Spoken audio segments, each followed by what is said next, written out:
Hello बच्चों, NEET exam आपके पास आ गया है और नोटिफिकेशन आने ही वाला होगा। बेसिक नोटिफिकेशन तो डेट का आ ही चुका है एनटीए के द्वारा।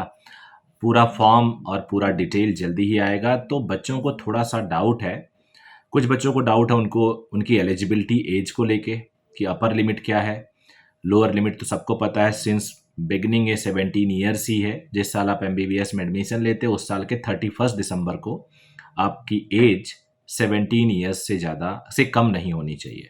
तो ये तो एक मिनिमम हो गया। और इस वीडियो में बताने वाला हूँ एलिजिबिलिटी क्या होनी चाहिए आपकी in terms of upper limit, qualification, फिर जो आपके क्वालिफिकेशन एग्ज़ाम जो होता है उसका क्वालिफिकेशन एग्ज़ाम में जैसे 12th आपने ओपन से किया तो क्या आप दे सकते हो, एक सब्जेक्ट किया है तो क्या आप दे सकते हो। तो पूरा डिटेल, और ये लास्ट ईयर के बेसिस पे है तो इसलिए थोड़ा बहुत चेंजेस हो सकते हैं। और ये लास्ट ईयर के इंफॉर्मेशन ब्रोशर के 18 और 19 पेज पे दिया हुआ था पूरा, तो आप वहाँ से भी कंप्लीट रेफर कर सकते हो। स्क्रीन पे भी मैं दे दूंगा। पहला पॉइंट है, ही और सी has to completed 17 years of age at the time of admission or will complete that age on or before 31st December of the year of his or her admission to the first year of undergraduate program of medical course. According to this, the age should not the person should be the student should born on or before 31st 12 2006 2023 के लिए बोल रहा हूँ। Last year it was 5, तो उसके बाद का पैदा हुआ बच्चा हो, मतलब उससे पहले का नहीं, बिफोर का नहीं हो।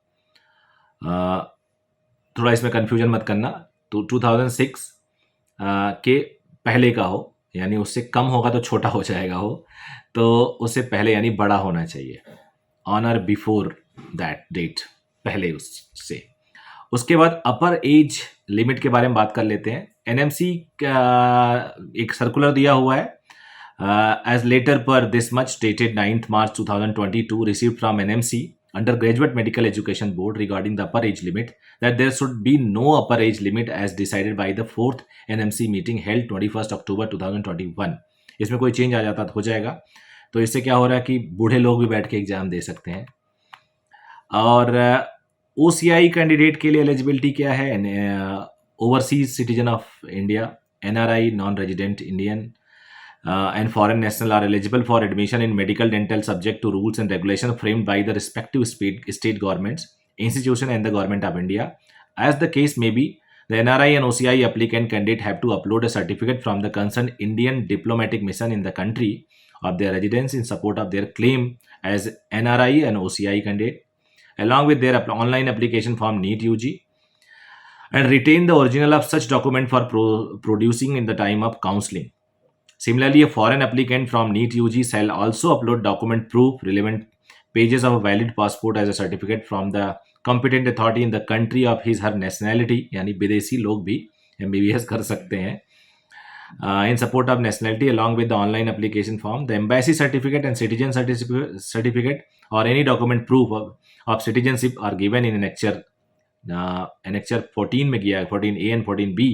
Foreign national may confirm their eligibility from concerned medical or dental college. Eligibility for UCI card holder, तो इसमें भी ऑलमोस्ट वैसा ही है। इसको भी मैं ज़्यादा नहीं लिख रहा हूँ और भेज ऐसे दे रहा हूँ आपको। लद्दाख और जम्मू के लिए मैं अलग बनाऊँगा। क्वालिफाइंग एग्जाम बता देता हूँ मैं। ये कोड वाइज आपको फॉर्म में भरना पड़ता है। क्वालिफाइंग एग्जामिनेशन कोड वाइज जब आप फॉर्म में भरते हो, कोड ए, कोड बी, यहाँ पे सबसे ज़्यादा कन्फ्यूजन होता है बच्चों को, मुझे लगता है। तो कोड ए है, candidate who is appearing the qualifying exam 12th standard in 2022 whose result is awaited may apply and appear in the test, but he shall not be eligible for admission to undergraduate medical course if he or she does not pass the qualifying examination with the required pass percentage at the time of first round of counseling. Candidate who have appeared or appearing at the qualifying examination with English, Physics, Chemistry, Biology as the main subject and expect to pass examination with the required percentage of marks are also eligible to appear in the competitive entrance exam. However, their candidature will be considered only if they provide documentary evidence of having passed the qualifying examination with the required subject and percentage of marks. दूसरा क्या, code 2 क्या है, यानी जो बच्चा 12th में appear कर रहा है कोड 1 भर सकता है। अब कोड 2 कहता है हायर सीनियर सेकेंडरी और Indian school certification examination which is equivalent to class 12, या इसमें भी सारे आ जाएंगे, लेकिन आगे सुनिएगा.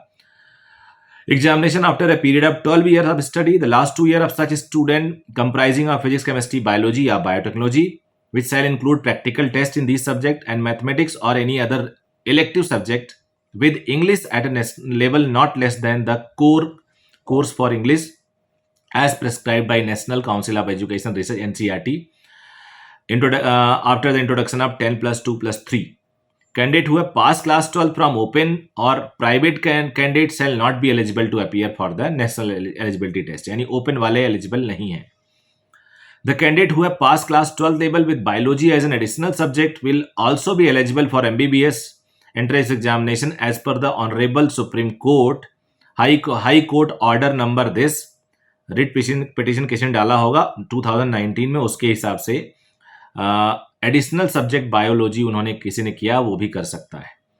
If the institute had to consider an examination of an Indian university और a foreign university to be equivalent to class 12th class under intermediate science examination, the candidate shall have to produce certificate from the concern Indian university association of Indian university to the effect that the examination passed by him her is considered to equivalent to class 12th under intermediate science examination. मतलब ये उन बच्चों के लिए है जो किसी भी स्कूल से 12th पास किए हों और उनके साथ एक सर्टेन इशूज़ है, सर्टेन कंडीशन है, प्रैक्टिकल सब्जेक्ट होना चाहिए.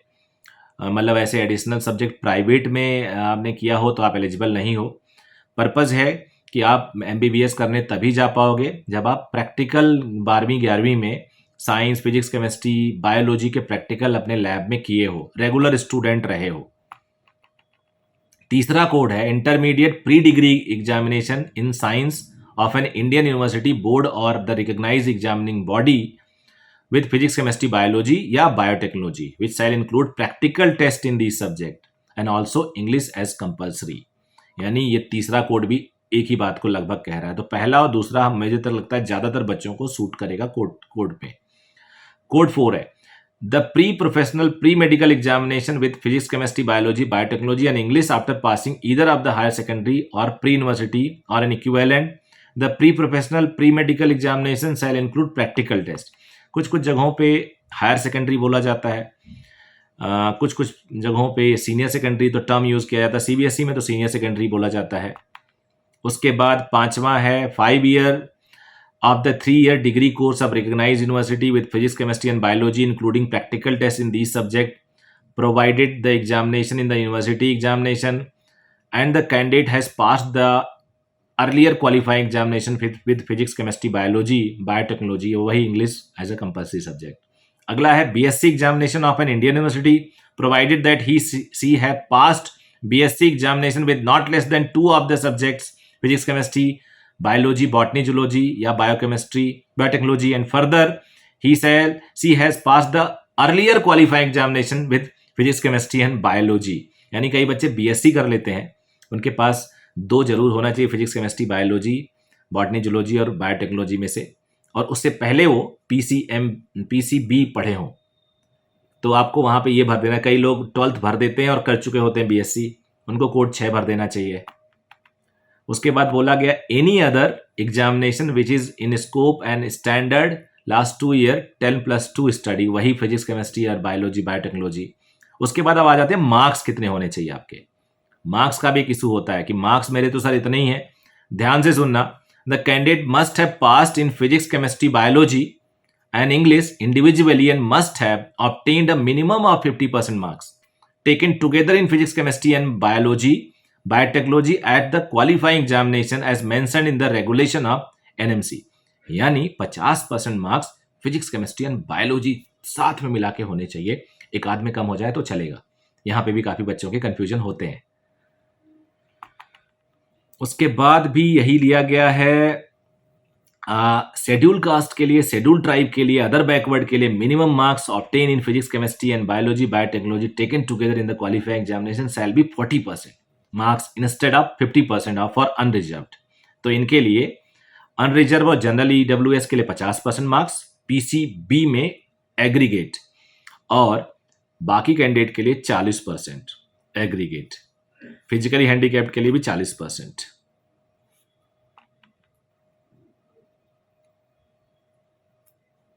The criteria for minimum qualification marks to be eligible for admission MBBS courses shall also be applicable to concerned INI like AIIMS and JIPMER. पहले एम्स एंड जिपमर थोड़ा सा अपना criteria ऊपर रखते थे, अब नहीं। So all the best. I think अगर कोई और डाउट होगा तो पूछेगा, मैं बताऊंगा और वीडियो भी बना दूंगा। ठीक है, थैंक यू वेरी मच।